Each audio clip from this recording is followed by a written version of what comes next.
ഞങ്ങൾ തിരുവല്ലയിൽ നിന്ന് വരുന്നു. എൻ്റെ പേര് സജിനി. ഇത് എൻ്റെ മോൻ ആരോൺ. എൻ്റെ മോനാണ് ആദ്യമായി ഉടമ്പടി എടുക്കുവാൻ ഇവിടെ ഇടവായത്. ഞങ്ങളൊരു ഓർത്തഡോക്സ് വിശ്വാസിയാണ്. കൃപാസനത്തെപ്പറ്റി അറിയുവാനിടയായത് എനിക്കങ്ങനെ കൂടുതൽ അറിയത്തില്ലായിരുന്നു. മാതാവിനെ വിശ്വാസമുണ്ട്, എങ്കിൽ തന്നെ എനിക്ക് ഈ ആഴമായിട്ടുള്ള വിശ്വാസം കുറവായിരുന്നു. പക്ഷേ ഈ സമയത്തൊക്കെയും പിന്നെ ഞാൻ യൂട്യൂബ് കാണുമെങ്കിലും അത്ര അധികം ശ്രദ്ധിച്ചിരുന്നില്ല. യൂട്യൂബിൽ കൂടെയുള്ള അച്ഛൻ്റെ ടോക്കുകളും ഒന്നും. ഈ സമയം എൻ്റെ വീട്ടിൽ സഹായിക്കാൻ വന്ന ഒരു ചേച്ചി മുഖാന്തരമാണ് ഞാൻ കൃപാസനത്തെപ്പറ്റി കൂടുതൽ അറിയുവാൻ ഇടയായത്. ആ ചേച്ചി വാതോരാതെ ഈ കൃപാസനത്തിലെ അമ്മയെപ്പറ്റിയും കാശുരൂപത്തിൻ്റെ ഗുണങ്ങളും കുട്ടികൾക്ക് പഠിക്കുവാൻ ഈ കാശുരൂപം പരീക്ഷയ്ക്ക് കൊടുത്തു കഴിയുവാൻ കൈ പിടിക്കുവാൻ നല്ലതാണ്, ഇതൊക്കെ എപ്പോഴും പറയുമായിരുന്നു. പക്ഷേ ആ സമയം എൻ്റെ മോൻ ആരോൺ രാജഗിരി എഞ്ചിനീയറിംഗ് കോളേജിൽ ബിടെക് തേർഡ് ഇയർ സ്റ്റുഡൻ്റാണ്. ഈ സമയത്ത് അവന് 6th സെമ്മിൻ്റെ എക്സാം നടക്കുന്ന സമയമായിരുന്നു. ആ സമയമൊക്കെയും എൻ്റെ മനസ്സിൽ കൂടെ ഇങ്ങനെ ഈ അമ്മയുടെ കാശുരൂപം എവിടുന്ന് ലഭിക്കുമെന്നുള്ള ചിന്തയായി എൻ്റെ മനസ്സിൽ കൂടി വന്നത്. അത് ഇവിടെ വന്നാൽ കിട്ടുമോ, ആ ചേച്ചിയോട് ചോദിച്ചാൽ കിട്ടുമോ, ഒക്കെ പല ചിന്തകളും എൻ്റെ മനസ്സിൽ കൂടെ വന്നു. ആ സമയം എൻ്റെ അഭിമാനം ഇത് ചോദിക്കുവാൻ എന്നെ അനുവദിച്ചില്ല. അങ്ങനെ ഇരിക്കെ ആ സമയത്ത് ഇവൻ PGയിലാണ് പുറത്ത് താമസിച്ചുകൊണ്ടിരുന്നത്, കോളേജിൻ്റെ PGയിൽ പുറത്ത്. ആ സമയത്ത് എക്സാമിൻ്റെ സമയം ഇവന് ഒരു ദിവസം രാവിലെ എനിക്ക് വാട്സപ്പിൽ ഒരു മെസ്സേജ് എനിക്ക് ലഭിക്കുകയുണ്ടായി. അതിലിങ്ങനെയാണ് ഒരു കാശുരൂപത്തിൻ്റെ കാശുരൂപം ഇട്ടിട്ട്, അമ്മ ഇത് കൃപാസനം മാതാവിൻ്റെ കാശുരൂപമല്ലേ എന്നൊരു മെസ്സേജ്. ഇതെനിക്ക് രാത്രിയിൽ ഞാൻ ഉറങ്ങി 10 മിനിറ്റ് കഴിഞ്ഞ് പഠിക്കുവാൻ എഴുന്നേൽക്കാമെന്ന് വെച്ച് കഴിഞ്ഞപ്പോൾ കണ്ണു തുറന്നപ്പോൾ എൻ്റെ ബെഡിൻ്റെ അരികിൽ ഇരുന്നതാണെന്ന് ഇവൻ എന്നോട് മെസ്സേജ് ചെയ്തു വെച്ചു. ഉടനെ ഞാൻ ഇവനെ വിളിച്ചു, ഇത് എവിടെ നിന്ന് കിട്ടിയെന്ന് ചോദിച്ചു. അപ്പോൾ എൻ്റെ മനസ്സിൽ പെട്ടെന്ന് വന്നു, ഇത് എവിടെ നിന്ന് കിട്ടി, ആരെങ്കിലും പിള്ളേരുടെയൊക്കെ ആണോ? അന്നേരം പറഞ്ഞു, അമ്മ ഇവിടെ അങ്ങനെയുള്ള പിള്ളേരൊന്നുമില്ല, ഇതെനിക്ക് മാതാവ് തന്നതായിരിക്കും, എന്തായാലും ഞാൻ ഇത് വെച്ചു, ഇത് വെച്ചാണ് പഠിച്ചത്. അന്നു മുതൽ ഇവൻ പരീക്ഷയിലൊക്കെയും ഈ കാശുരൂപമാണ് ഉപയോഗിക്കാൻ തുടങ്ങിയത്. കൃപാസനം അമ്മയുടെ ഉടമ്പടിയൊക്കെയും സെർച്ച് ചെയ്തു. ഞാൻ മോനോട് ചോദിച്ചു, നമുക്ക് കൃപാസനം വരെ ഒന്ന് പോകാമെന്ന് ഇവനോട് പറഞ്ഞു, അറിഞ്ഞിട്ട് വരാം. അപ്പം ഞാനും മോനും കൂടെ ഞങ്ങളിവിടെ 17/5/2025 ഇവിടെ വന്നു. ഉടമ്പടി ധ്യാനം മേളിൽ വന്ന് ഞാനും ആ സമയം കുഞ്ഞിൻ്റെ കൂടെ ഇരുന്നു. ഉടമ്പടി ധ്യാനം കൂടി ഇവിടുന്ന് വന്ന് എല്ലാം പത്രവും എല്ലാം മേടിച്ചു കൊണ്ടുപോയി. ഞാൻ അവനെടുക്കുന്നേക്കാൾ ഉപരി ഞാൻ അവൻ്റെ കൂടെ ഇത് ഫോളോ ചെയ്യുന്നുണ്ടായിരുന്നു. ആ സമയം ഞാനും രാവിലെ പ്രത്യക്ഷീകരണം ചൊല്ലും, പ്രാർത്ഥിക്കും, 5:30 എഴുന്നേക്കും. എനിക്ക് ഒരു ചിട്ടയായ ഒരു പ്രാർത്ഥനയുടെ ഒരു രീതി ഇതിൽ നിന്ന് എനിക്ക് ലഭിക്കുവാനിടയാക്കി. അന്ന് മുതൽ ഞാൻ ഇത് അച്ഛൻ്റെ ടോക്കുകൾ ഡെയിലി ബ്രെഡ് കേൾക്കും, ഉടമ്പടി ധ്യാനം ശ്രദ്ധിക്കാൻ തുടങ്ങി. അന്ന് വരെ ഞാൻ ശ്രദ്ധിക്കാത്ത ഒരു കാര്യമാണ്, ഇങ്ങനെയുള്ള കാര്യങ്ങൾ ഞാൻ ശ്രദ്ധിച്ചിട്ടേ ഇല്ല. അന്ന് മുതൽ ഞാൻ ശ്രദ്ധിക്കാൻ തുടങ്ങി.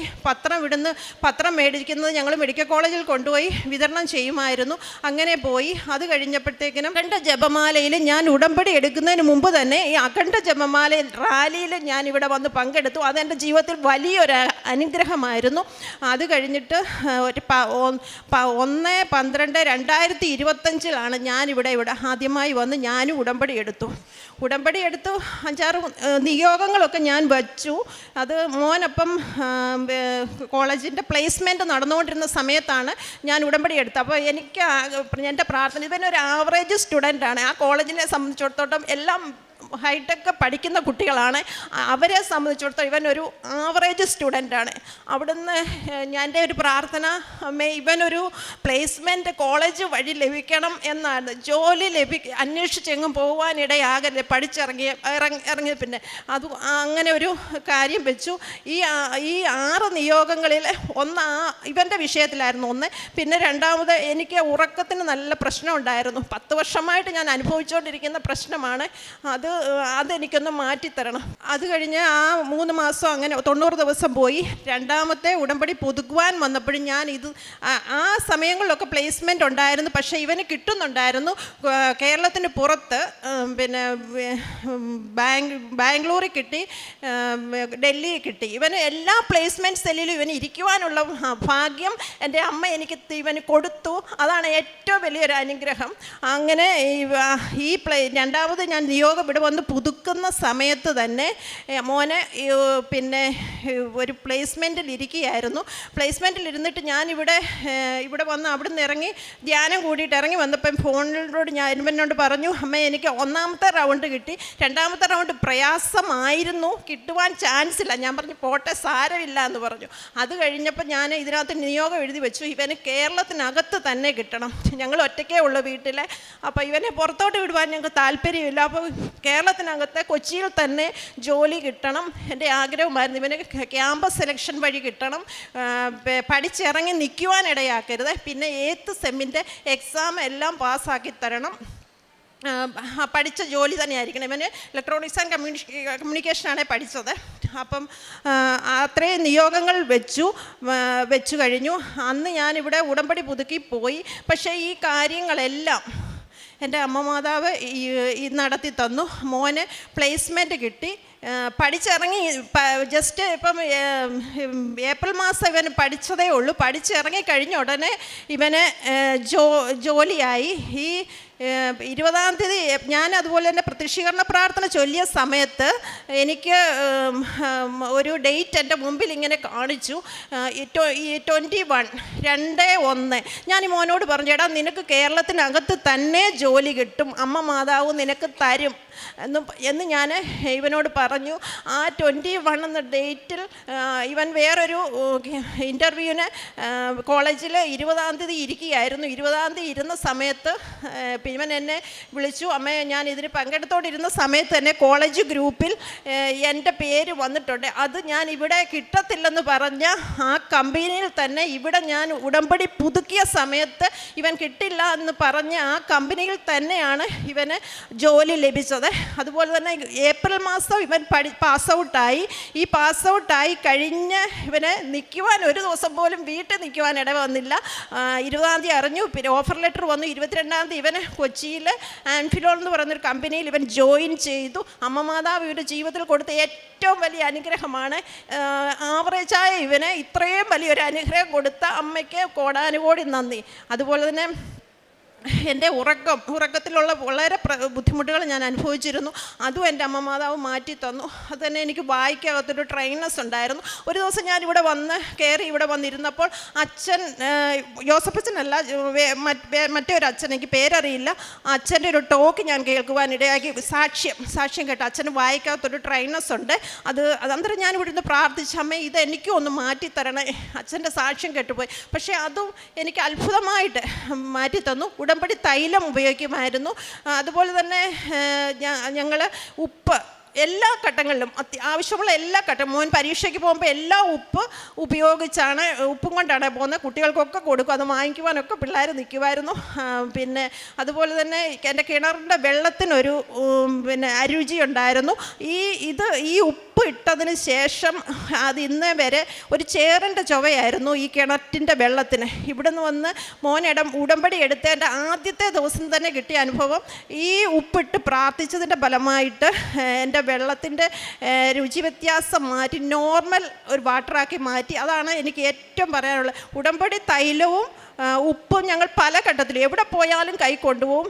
ഏത് ആശുപത്രിയിൽ പോയാലും ഏത് ഓഫീസിൽ പോയാലും ഞങ്ങളുടെ ചെറുതും വലുതുമായിരിക്കുന്ന എല്ലാ ആവശ്യങ്ങളും ഒത്തിരിയേറെ ഞങ്ങളെ സഹായിച്ച ഒരു ഘടകമാണ് അത് ആ ഒരു ഉടമ്പടി വസ്തു. അതുപോലെ തന്നെ പ്രേക്ഷിത പ്രവർത്തനമായിട്ട് പത്രം വിതരണം ചെയ്യാറുണ്ട്. മെഡിക്കൽ കോളേജിൽ കൊടുക്കും, വീടുകളിൽ കൊടുക്കും. എല്ലാവരോടും നമ്മൾ കൊടുക്കുമ്പോൾ തന്നെ എൻ്റെ അനുഭവ സാക്ഷ്യങ്ങൾ പറഞ്ഞാണ് ഞാൻ കൊടുക്കുന്നത്. ചുമ്മാ കൊടുത്തിട്ട് ഞാൻ പോകത്തില്ല. എൻ്റെ ജീവിത അനുഭവ സാക്ഷി, എനിക്ക് കിട്ടിയ നന്മകൾ, എൻ്റെ ജീവിതത്തിൽ കിട്ടിയ അനുഗ്രഹങ്ങൾ പറഞ്ഞാണ് ഈ പത്രം ഞാൻ വിതരണം ചെയ്യുന്നത്. അതുപോലെ തന്നെ കാരുണ്യ പ്രവൃത്തി, ഓൾഡ് ഏജ് ഹോം പോകും. ഞങ്ങൾ അർഹരായവരെ കണ്ടെത്തി അവർക്ക് സഹായം ആവശ്യമുള്ളത് അനുസരിച്ച് ഞങ്ങൾ ചെയ്തു കൊടുക്കാറുണ്ട്. ചെറുതും വലുമായിരിക്കുന്ന ഓരോ കാര്യങ്ങളും നമ്മളെക്കൊണ്ട് അത് വലിയ കാര്യങ്ങൾ പറ്റിയില്ലെങ്കിൽ തന്നെ ആരേലും അതിനകത്തെ ഒരു സ്പോൺസറെ കണ്ടെത്തി ഞാൻ അത് ചെയ്യിപ്പിക്കും. അതാണ് എൻ്റെ പിന്നെ കാരുണ്യ പ്രവൃത്തി എന്ന് പറയുന്നത്. എൻ്റെ ജീവിതത്തിൽ ഇത്രത്തോളം അനുഗ്രഹങ്ങൾ തന്ന എൻ്റെ അമ്മ മാതാവിനെ ഒരിക്കലും മറക്കാൻ പറ്റത്തില്ല. അമ്മ തന്ന എല്ലാ അനുഗ്രഹങ്ങൾക്കും എല്ലാ കൃപകൾക്കും കോടാനുകോടി നന്ദി പറയുന്നു. അമ്മയുടെ അനുഗ്രഹങ്ങൾക്കും എത്ര നന്ദി പറഞ്ഞാലും മതി വരികയില്ല. ആത്മീയ ജീവിതത്തിൽ കുർബാനയുടെ പ്രാധാന്യം മനസ്സിലാക്കി പള്ളിയിൽ പോകാനും കുർബാനകൾ കൈക്കൊള്ളാനും എല്ലാ ആഴ്ചയിലും അത് കൃത്യമായി ചെയ്യുവാനും അതിൻ്റെ പ്രാധാന്യം എന്താണെന്ന് മനസ്സിലാക്കി അത് ചെയ്യുവാൻ എനിക്ക് അതിനുള്ളൊരു അവസരം തന്നു. കൃത്യമായി പ്രാർത്ഥന, ബൈബിൾ വായന, പിന്നെ എനിക്ക് ജപമാല ചൊല്ലാനൊന്നും എനിക്ക് അറിയത്തില്ലായിരുന്നു. ഞാൻ വേറൊരു സഭയിലെ വിശ്വാസിയായതുകൊണ്ട് എനിക്ക് അതിനോട് വിശ്വാസം. പക്ഷേ ഇപ്പോൾ അതും ഞാൻ അത് ചൊല്ലുന്നുണ്ട്. അങ്ങനെ ഓരോ കാര്യങ്ങളും ഫോളോ ചെയ്യുന്നു വരുന്നു. അപ്പം നിങ്ങളോടും ദൈവമക്കളായ നിങ്ങളോടും എനിക്ക് പറയാനുള്ളത്, നിങ്ങളും ദൈവത്തിൻ്റെ മുമ്പിൽ വിശ്വസ്തയോടെ നിന്ന് കൊടുത്താൽ അതെല്ലാം നിങ്ങൾക്ക് പ്രാർത്ഥിക്കുന്ന ഏത് വിഷയമായിക്കോട്ടെ അതെല്ലാം അമ്മ മാതാവ് ഈശോപ്പച്ചനും ചെയ്തു തരും എന്ന് ഞാൻ പിച്ച് പറയുന്നു. എൻ്റെ പേര് ആരോൺ എന്നാണ്. ആദ്യം തന്നെ ഇവിടെ നിൽക്കാൻ സാധിച്ചതിൽ അമ്മ മാതാവിനും തിരുക്കുമാരനും ഒരുപാട് നന്ദി പറയുന്നു. അമ്മ പറഞ്ഞതൊക്കെ തന്നെ സത്യമാണ്. ഇപ്പം എന്ത് പരീക്ഷയുടെ സമയമാണെങ്കിലും ഇപ്പം ഇൻസ്റ്റഗ്രാമിൽ കൂടെ ആണെങ്കിലും യൂട്യൂബിൽ കൂടെ ആണെങ്കിലും അച്ഛൻ്റെ ചെറിയൊരു ടോക്കാണെങ്കിൽ പോലും അത് വളരെ ഉപകാരമായിരുന്നു എനിക്ക്. പിന്നെ പഠിച്ചുകൊണ്ടിരിക്കുന്ന സമയത്താണ് ഇപ്പോൾ എൻ്റെ ഫ്രണ്ട്സ് എല്ലാ മതത്തിൽപ്പെട്ട ആളുകളുണ്ടായിരുന്നു. അപ്പം ഞാൻ ഇവർക്കും ഇതുപോലെ ഉപ്പും അതുപോലെ എണ്ണയൊക്കെ കൊടുക്കുമായിരുന്നു.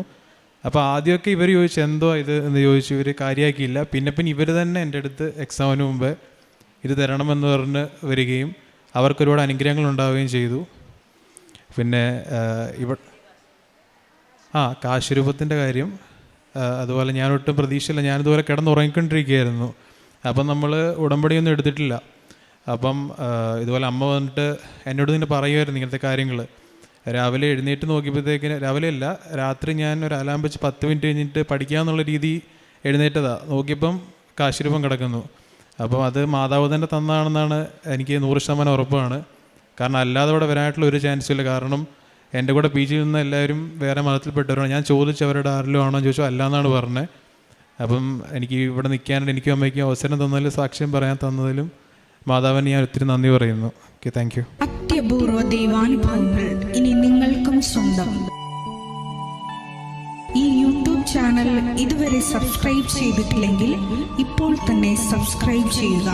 ഈ വീഡിയോ ഇപ്പോൾ തന്നെ നിങ്ങളുടെ സുഹൃത്തുക്കൾക്ക് ഷെയർ ചെയ്തുകൊണ്ട് കർത്താവിൻ്റെ പ്രേക്ഷിതരാകുക.